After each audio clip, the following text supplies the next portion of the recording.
آپ کا چچا بت بنا کے بیچا کرتا تھا. حضرت ابراہیم علیہ السلام تھوڑے بڑے ہوئے تو کہنے لگا کہ چلو میرے ساتھ, تم بھی بت بیچنے ہیں, ہمارا کاروبار ہے. حضرت ابراہیم ساتھ نکلے تو بت پکڑا ہے, گندے پانی کے اندر اس بت کو ڈبوتے ہیں, کہتے ہیں کسی نے خریدنا ہے تو خرید لو, نہ یہ نفع دے سکتا ہے نہ نقصان دے سکتا ہے, جو اپنا آپ نہیں بچا سکتا تمہیں کیا بچائے گا, خریدنا ہے تو خرید لو. چچا کہنے لگا تو کاروبار چمکا رہا ہے کہ تباہ کر رہا ہے.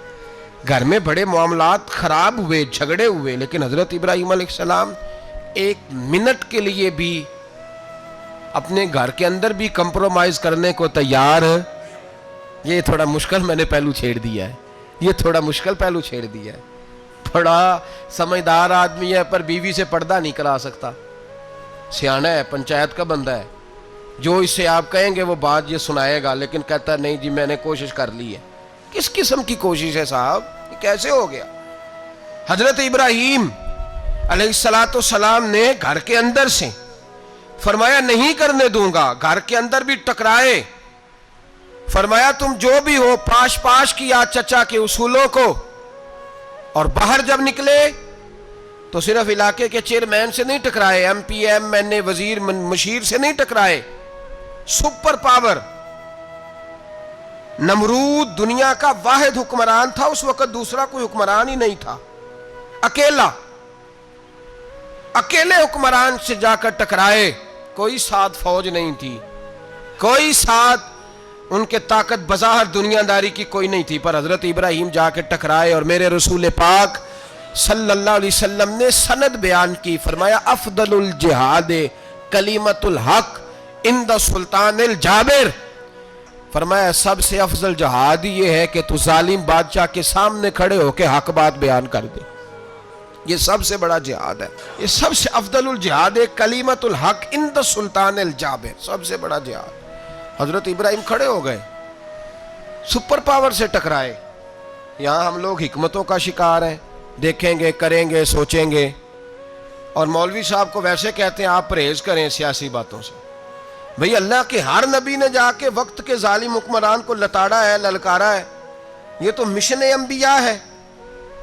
حضرت سیدنا ابراہیم علیہ السلام نے جو اس کو جا کے کہا کہ تو جھوٹ بولتا ہے, تو جھوٹا ہے, تو خدائی کا دعویٰ کرتا ہے, تو بہت بڑا ظالم ہے, اور قرآن مجید نے اس ساری بات کو بیان فرمایا ہے. حضرت ابراہیم علیہ السلام سے کہنے لگا میں رب ہوں, تو آپ نے فرمایا میرا رب تو وہ ہے جو زندہ کرتا اور مارتا ہے. تو پھر آپ حق بات بیان کریں گے تو اللہ مارے گا کہ بندہ مارے گا؟ کچھ بھی نہیں ہوتا, کیونکہ زندگی موت کس کے ہاتھ میں ہے؟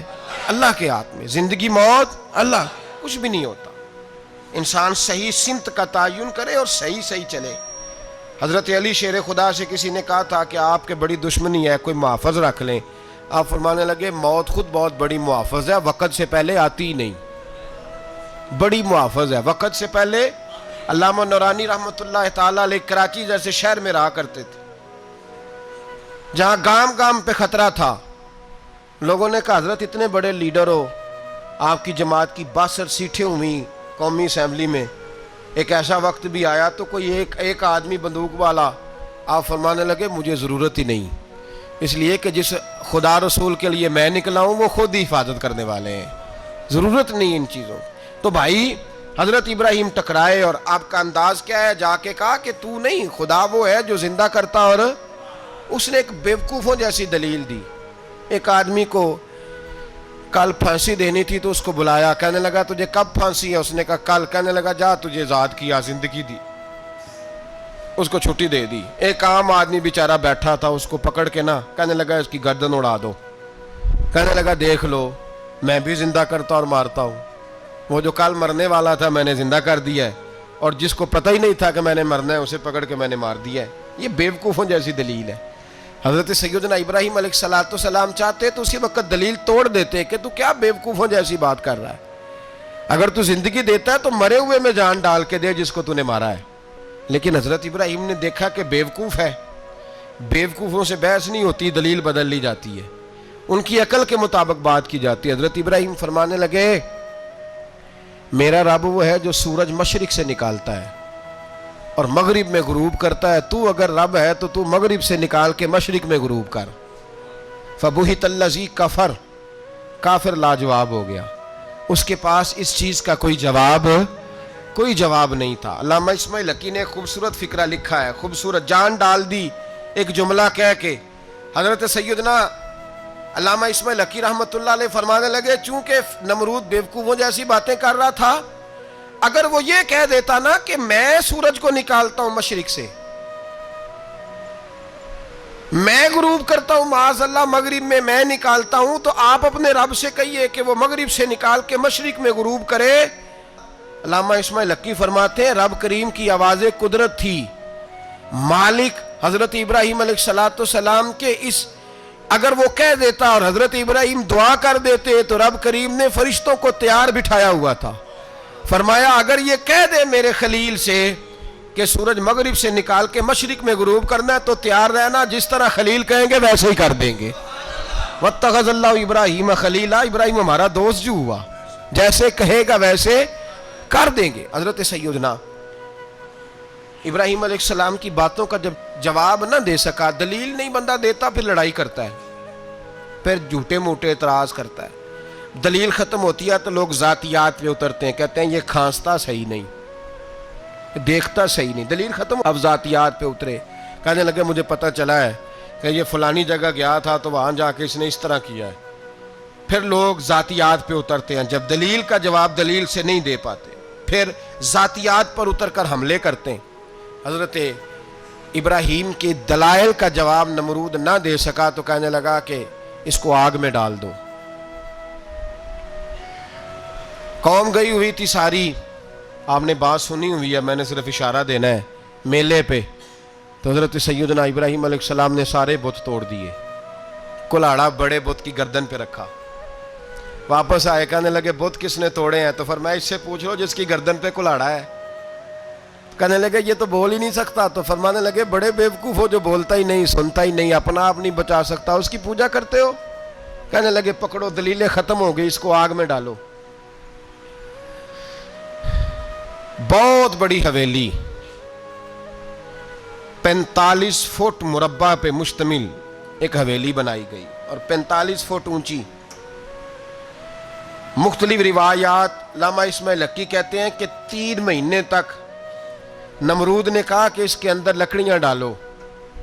لوگ پوچھنے لگے کتنی دنیا جلانی ہے؟ کہنے لگا بندہ تو ایک جلانا ہے، پر بندہ بڑا تگڑا ہے، ایک بندہ۔ 3 مہینے لکڑیاں ڈالی گئیں، اور لوگوں کی جو تہمات ہوتی ہیں نا وہ بڑی عجیب ہوتی ہیں۔ تہمات میں نے بڑی تفصیل سے رمضان المبارک میں گفتگو کی تھی، بدشگونی، تہمات لوگ لیتے ہیں۔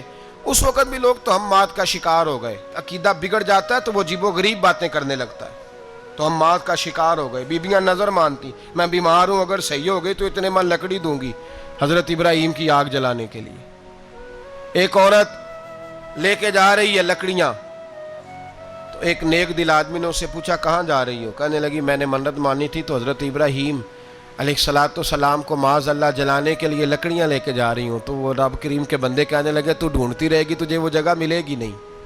وہ بی بی کئی مہینے گھومتی رہی، جگہ ہی نہیں ملی جہاں لکڑیاں ڈالنی تھی، ماری گئی۔ تہمات کا شکار ہوئے بہت سارے لوگ، تہمات کا۔ بھائی تہمات دین کے اندر منع ہے، تہمات دین میں کوئی نظر ماننا، کوئی کسی بزرگ کے مزار پہ جا کے سالے ثواب کے لیے کوئی چیز ماننا، یہ تو درست ہوا، لیکن غیر شرعی نظریں مان لینا کہ میں آگ کے گرد چکر لگاؤں گا، میں جناب وہاں جا کے یہ والا تماشا کروں گا، میں دھاگا باندھوں گا، میں رسا کاٹوں گا، میں وہاں گندے اور سے پانی پیوں گا، ان کی شریعت اجازت، یہ تہمات ہیں، بدشگونی ہے، دین میں ان کی کوئی گنجائش۔ آپ نظر ماننے سے پہلے بھی کسی عالم سے رابطہ کریں کہ میں منت مانگنے لگا ہوں تو کیسے ماننی چاہیے، اس کا طریقہ پوچھیں۔ ایسے ہی غلط چیز کی منت تھوڑی مان لی جائے گی۔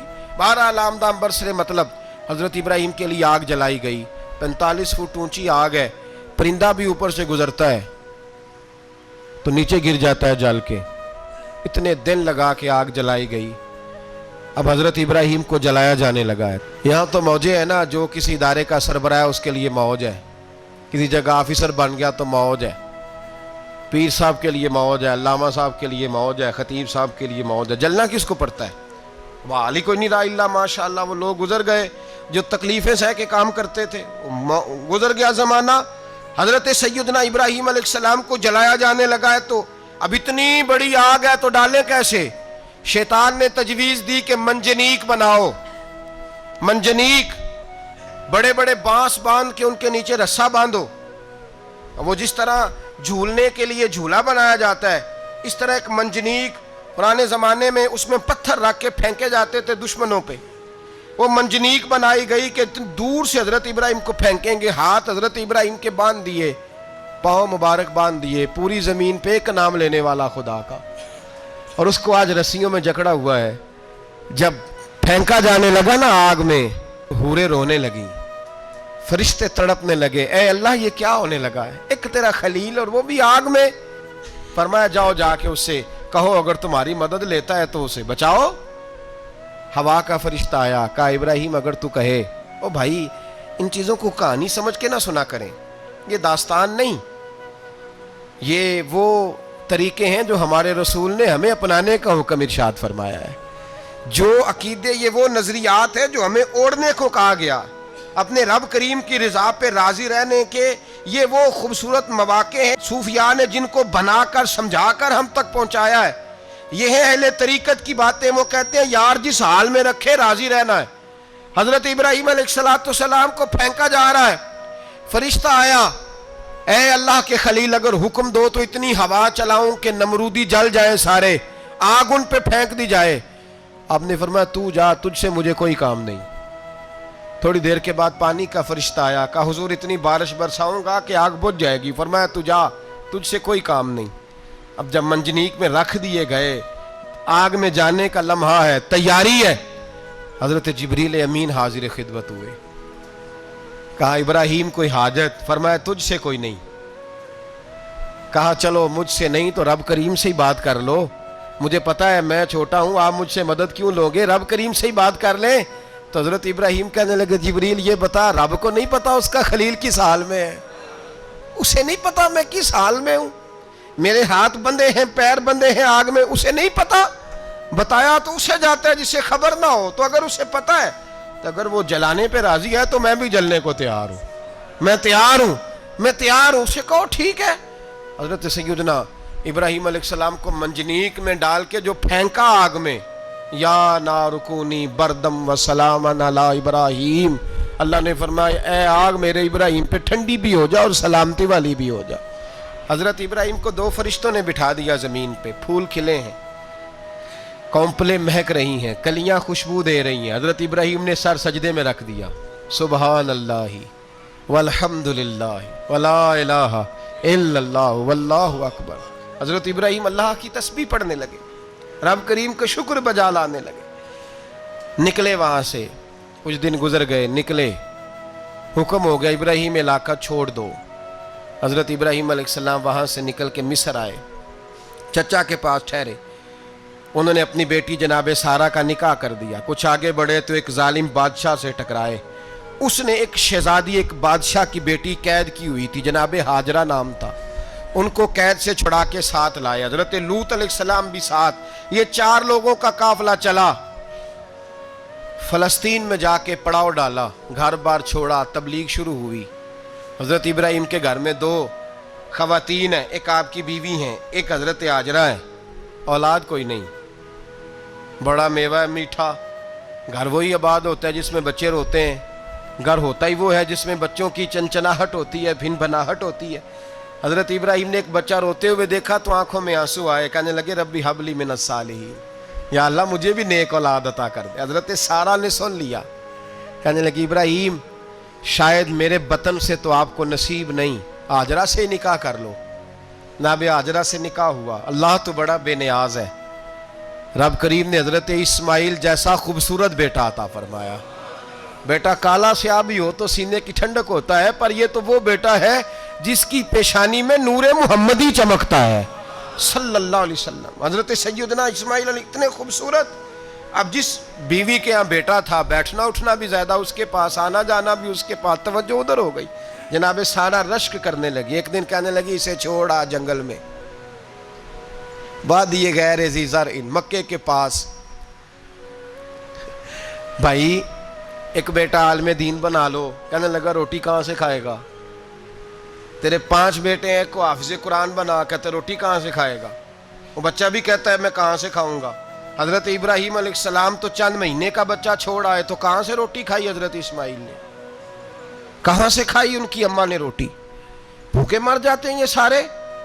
میں بڑی ذمہ داری سے کہا کرتا ہوں کہ جتنی خوبصورت روٹی اللہ کریم دین کے خادموں کو عطا کرتا ہے شاید کسی اور کے نصیب ہوتی ہو، لیکن ہم لوگ توجہ ہی نہیں کر رہے، ہمارا ذوق ہی نہیں بن رہا، ہم یہ محنت ہی نہیں کر رہے کہ قوم کو مستند علماء کی ضرورت ہے، علاقوں کے علاقے خالی ہیں، ادھر ہمارا مزاج ہی نہیں بن رہا، توجہ ہی نہیں دین کی خاطر۔ اور پھر چلے بچے تو بعد کی بات ہے نا، جو ابھی خود جوان ہے وہ بھی یہ دعا، ایک صاحب مجھے کہنے لگے میں دعا مانگ رہا ہوں اللہ مجھے بیٹا دے تو میں اسے دین پہ لگاؤں گا، تو میں نے کہا آپ بھی بوڑھے نہیں ہوئے، آپ خود ہی لگ جائیں، بیٹا تو ابھی آئے گا تو لگے گا نا، تو آپ تو اس وقت ہے تو آپ تو پہلے لگے نا صاحب، 2 گھنٹے تو نکال کے آئیں، دین سیکھنے کو کافی ہے۔ آپ اتنی لمبی سوچ رہے ہیں کہ بچہ آئے گا تو بڑا ہوگا تو وہ جائے گا تو دیکھی جائے گی، ابھی تو آپ ہیں تو آپ تو آؤ۔ حضرت ابراہیم نے بچہ وہاں چھوڑا۔ یہاں سے جو عمرہ کرنے لوگ جاتے ہیں نا، جو حج کرنے جاتے ہیں، ان کو پتہ ہے کہ وہاں دنیا کی ہر نعمت ملتی ہے، پھر بھی ڈبل ٹرپل پیسے لوگ جیبوں میں ڈال کے جاتے ہیں۔ حضرت ابراہیم جب وہاں لے کے گئے تو کوئی انسان نہیں تھا، پانی کا قطرہ نہیں تھا، 2 کلو کھجوریں، 1 مشکیزہ، بیوی کو تھمایا۔ ہمارے گھر میں ہزاروں چیزیں پڑی ہیں لیکن وہ جو توکل ہے نا وہ ختم ہو گیا ہے۔ اللہ دے گا، حلال حلال پہ قناعت کرے، جائز جائز پہ بھروسہ کرے، رب کریم عطا کرنے والا ہے، وہ مزاج ختم ہو گیا۔ حضرت سیدنا ابراہیم علیہ السلام 2 کلو کھجوریں، 1 مشکیزہ پانی کا دے کر کے، اور وہاں بٹھایا آپ نے اپنے بچے کو اور اپنی زوجہ جناب ہاجرہ کو، اور بٹھا کر کے یہ واپس پلٹنے لگے تو حضرت ہاجرہ سلام اللہ علیہ نے آواز دی، کہا ابراہیم کس کے سہارے پہ چھوڑ کے جا رہے ہو؟ جہاں آب زمزم کا کنواں ہے نا، جو لوگ گئے ہیں جنہوں نے صفا مروہ کی صحیح کی ہے، صفا مروہ سے باہر نکلے نا، سرکار کی ولادت کا مقام ہے، اس جگہ پہ آب زمزم کا کنواں تھا، وہاں حضرت سیدنا ہاجرہ کو بٹھایا، کوئی چیز نہیں، کوئی درخت نہیں، کوئی کھیت نہیں، کوئی پانی نہیں، کوئی کنواں نہیں، وہاں بٹھایا اور بٹھا کر کے نکلنے لگے تو جناب ہاجرہ فرمانے لگی ابراہیم کس کے سہارے پہ چھوڑ کے جا رہے ہو؟ کہنے لگے اللہ کے سہارے پہ۔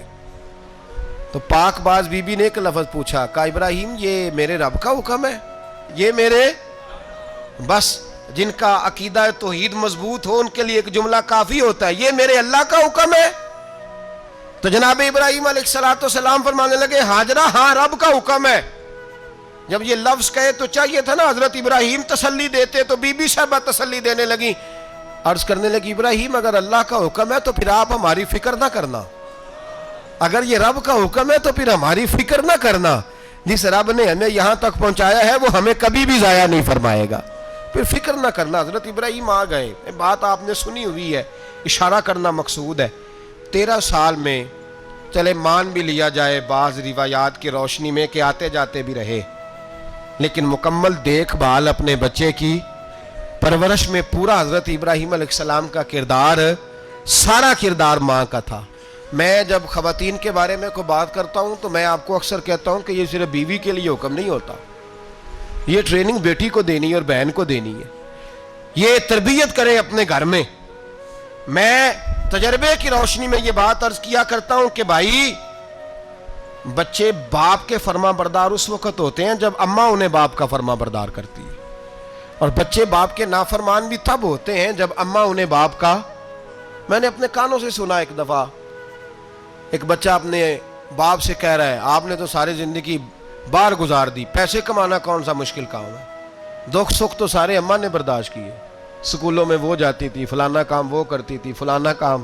اب یہ سوچ اس کی ذاتی تو نہیں، یہ اس کو دی گئی ہے، اور اگر اس کو یہ سوچ دے دی جائے کہ اماں کہے کہ میں تو اپنوں میں رہی ساری زندگی، میں نے تو اپنوں میں وقت گزارا، اور تیرا باپ تو کئی دفعہ جنازے بھی نہیں پڑھ سکا، اس نے تو ماں باپ ایسے دفن کر دیے، وہ اگر یہ سوچ فراہم کرے تو پھر بچہ باپ کا فرما بردار ہوتا ہے۔ اور یہ والی روایتیں ہم بیوی کو سناتے ہیں، حالانکہ کس کو سنانی چاہیے؟ بولیے، بہن اور بیٹی کو، بہن اور بیٹی کو سنائیں یہ باتیں، ان کو سمجھائیں تاکہ آگے جا کے وہ جو گھر ترتیب دیں وہ گھر بڑا عمدہ اور نکھرا ہوا ہو۔ حضرت سیدنا ابراہیم 13 سال کے بعد آئے، چونکہ گھر میں اللہ تبارک و تعالیٰ کی دوستی کا چرچا تھا، اللہ تبارک و تعالیٰ کی محبوبیت کا غلبہ تھا۔ 13 سال کے بعد فلما بالغ معہ سعیا، بیٹا جب اتنا بڑا ہوا کہ سال چلنے لگا، تو حضرت ابراہیم نے اپنے بیٹے کو بلا کے کہا بیٹا مجھے خواب آئی ہے، میں تجھے ذبح کر رہا ہوں، تیری کیا رضا ہے؟ تو حضرت اسماعیل کہنے لگے یا ابت افعل ما تؤمر، ابا جی اللہ جیسے حکم دیتا ہے میرے ساتھ ویسے ہی کریں، جیسے اللہ حکم دیتا ہے ویسے ہی بولیے ویسے ہی کریں۔ حضرت حاجرہ کو کہا کہ ایک دوست نے دعوت کی ہے تو وہاں جا رہے ہیں، بی بی مطمئن ہے، تفصیلات کی ضرورت نہیں، ختم بات، اعتبار ہے، مطمئن ہو گئی۔ شیطان پیچھے سے آیا اماں کے پاس، ذرا تھوڑی دیر کے لیے تصور جمائیے، یہاں تو پڑوسن آ کے کوئی بات بتا دیتی ہے خاوند کے بارے میں تو کئی مہینے جھگڑا جاری رہتا ہے، پڑوسن محلے دار۔ شیطان نے آ کے بتایا لفظ کیا ہے؟ کہا حاجرہ تمہیں پتہ ہے کہاں جا رہے ہیں؟ کہا دوست کی دعوت میں۔ تو کہنے لگے دوست کون ہے؟ رب کریم، اور ابراہیم کا خیال ہے کہ اس رب نے مجھے حکم دیا ہے کہ میں ذبح کروں۔ تو حضرت حاجرہ کہنے لگی کبھی باپ بھی بیٹے ذبح کرتے ہیں؟ شیطان کہنے لگا ان کا خیال ہے کہ ان کے رب نے حکم دیا ہے۔ تو جناب حاجرہ فرمانے لگی اگر رب نے حکم دیا تو پھر تو مجھے شیطان لگتا ہے، تو مجھے شیطان لگتا ہے۔ کہا کیا مطلب؟